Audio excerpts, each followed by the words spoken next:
அனைவருக்கும் அன்பான வணக்கம்.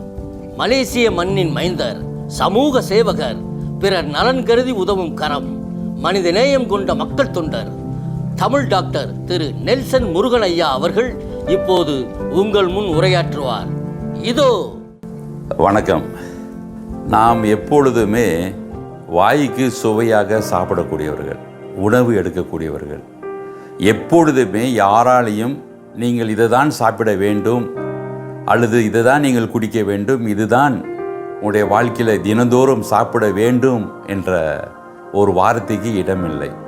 குழந்தைகளிலிருந்து நாம் வயதை கடந்து போய் அதுக்கு பிறகு கடைசி வாழ்க்கையில் கூட அப்பா விருப்பப்பட்டதை கொடுங்க, தாத்தா விருப்பப்பட்டதை கொடுங்க, பாட்டி விருப்பப்பட்டதை கொடுங்க, அப்படி தான் சொல்கிறத நம்ம எப்போதுமே கேட்டிருக்கிறோம். மருத்துவமனையில் இருந்தாலும் சரிதான், அல்லது அதுக்கு முன்னதாக உள்ள வாழ்க்கையில், திருமண வாழ்க்கையில் நாம் பார்த்தாலும் சரிதான், அல்லது நமக்காக ஒரு விருந்து, ஒரு பர்த்டே, இப்படி பல நிகழ்ச்சிகளிலே நாம் பார்க்கும் பொழுது மனிதர்கள் எப்பொழுதுமே தாங்கள் விருப்பப்பட்டதை அவர்கள் சாப்பிடுவார்கள். அது உண்மைதானே? எந்த தேசத்தில் பிறந்திருந்தாலும் தாங்கள் விருப்பப்பட்டதை எடுத்துக்கொள்வார்கள். இதில் ஒரு தெளிவான கருத்தை உங்களிடத்திலே நான் வைக்கின்றேன்.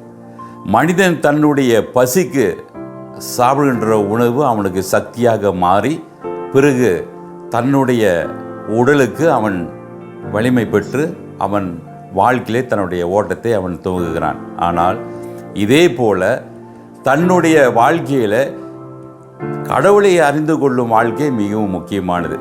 சரீரத்தினுடைய பலம் நமக்கு ஒரு சோதனை வரும்பொழுது, நமக்கு ஒரு தோல்வி வரும்பொழுது, நமக்கு ஒரு வியாதி வரும்பொழுது நம்முடைய சரீரத்தினுடைய பலம் முற்றிலுமாக நம்மளை விட்டு அகன்றுவிடும்.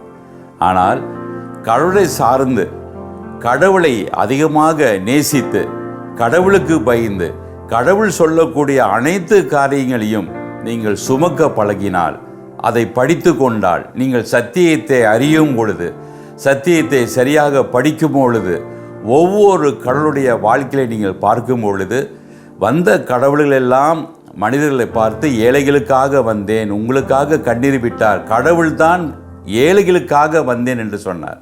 ஆகவே நாம் வாழ்க்கையில் எப்பொழுதுமே கடவுளை அதிகமாக தொழுது கொள்ள வேண்டும், பிரார்த்திக்க வேண்டும், வணங்க வேண்டும். ஆகவே இதுவும் பெற்றோர்களுக்கு நான் சொல்ல வேண்டிய ஒரு கூற்றாக இருக்கின்றது. இன்றைக்கு உலகம் முழுவதும் பல தேசத்திற்கு நான் சென்று வருகின்றேன். இன்றைக்கு நவீன உலகத்திலே இன்றைக்கு ஒரு ஜாலியாக அப்படியே ஏதோ கடவுளை நாம் தரிசிப்பது போல, கடவுளுக்காக நாம் போய் வேண்டிக் கொள்வது போல மக்கள் நடிப்பதை நான் பார்க்கின்றேன். ஏதோ கடமைக்காக போகிறேன், இந்த தாய் தகப்பன் என்னை கூட்டிக் கொண்டு போனார்கள் என்ற ஒரு பாணியிலே தான் இருக்கிறார்கள் என்று தவிர அங்கே செய்யப்படக்கூடிய எல்லா காரியங்களையும் அறிந்து கொண்டார்களா என்பது ஒரு பெரிய கேள்விக்குறி. இன்றைக்கு நம்மளுடைய வீட்டிலே எத்தனை புத்தகங்கள் இருக்கின்றது. நாம் வணங்கும் கடவுளை குறித்து அதிகமாக படித்து உள்வாங்காமல் நான் எப்படி தேர்ச்சி பெறுவது? இன்றைக்கு ஒரு கல்லூரி மாணவன் அல்லது பள்ளிசாலைக்கு போகக்கூடிய மாணவன் இன்றைக்கு போகும் பொழுது அந்த பள்ளிசாலையில் படித்து கொடுக்கின்ற எல்லா பாடங்களும் சரியாக படித்தால்தான் அவன் தேர்ச்சி பெற்றவனாக 6 கிரெடிட் 10 கிரெடிட்லாம் சொல்லுவாங்க. எப்படி? அந்த புத்தகத்தை நன்றாக ஆசிரியர் சொல்லிக் கொடுக்கும் பொழுது அதை உள்வாங்கி அதை வீட்டிலே அதை மறுபடியும் அவர்கள் படித்து தங்களுடைய மூளைக்குள் செலுத்தி தங்களுடைய ஞாபகப்படுத்தி கொண்டால் நல்ல மாணவனாக தேர்ச்சி பெற்றுள்ளாக நாம் பார்க்கின்றோம். ஆகவே இந்த உலகத்திலே நாம் வாழ வேண்டும் என்று சொன்னால் எப்படி பள்ளி படிப்பு நல்ல தேர்ச்சி பெற்ற மாணவன் உயர்வான நிலைக்கு போகிறானோ அதே போல நாம் கடவுளிடத்திலே அனுக்கிரகங்கள் பெற்றுக்கொள்ள வேண்டும் என்று சொன்னால், அவருடைய தயவு நாம் பெற்றுக்கொள்ள வேண்டும் என்று சொன்னால், அவருடைய பாதுகாப்பு பெற்றுக்கொள்ள வேண்டும் என்று சொன்னால், கடவுள் அன்பாக இருக்குது போல கடவுளுடைய புத்தகத்தையும் கடவுளுடைய சொற்பொழிவும் நீங்கள் சரியாக கேட்டு உள்வாங்கினால் நிச்சயமாக இந்த உலகத்திலே நல்ல ஒரு பொக்கிஷமாக, நல்ல ஒரு மாணிக்க கல்லாக மற்றவருடைய மனதிலே நீங்கள் என்ன செய்ய முடியும்? நிலை பெற முடியும். அது உங்களுடைய வாழ்க்கைக்கு மிகவும் ஒரு உயரமான படியாக அது அமையும் என்பதே என்னுடைய இந்த அருமையான வேண்டுகோள்.